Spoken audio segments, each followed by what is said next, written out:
ବାସ୍ତୁଙ୍କର ସକାରାତ୍ମକ ପ୍ରଭାବ ନକାରାତ୍ମକ ପ୍ରଭାବକୁ ଦୂର କରିବା ପାଇଁ ଆପଣଙ୍କର ଯଦି ପିତୃପୁରୁଷଙ୍କର ଫଟୋକୁ ବା ପିତୃପୁରୁଷଙ୍କର ଛବି ଫଟୋ ବା ମୂର୍ତ୍ତିକି ଦକ୍ଷିଣ ପଶ୍ଚିମ କୋଣ ବା ଦକ୍ଷିଣ ଦିଗରେ ରଖୁଛନ୍ତି।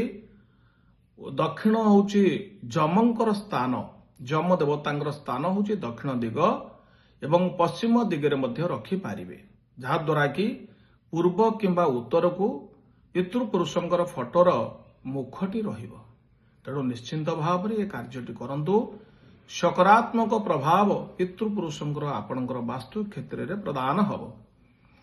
ନଚେତ ଆପଣଙ୍କର ପିତୃପୁରୁଷଙ୍କର ନକାରାତ୍ମକ ପ୍ରଭାବ ଆପଣଙ୍କର ବାସ୍ତୁ ଉପରେ ପଡ଼ିବ। ଆପଣଙ୍କ ପାଇଁ ଅନେକ ସମସ୍ୟା ସୃଷ୍ଟି ହେବ, ରୋଗ ସମସ୍ୟା ମଧ୍ୟ ସୃଷ୍ଟି ହେବ।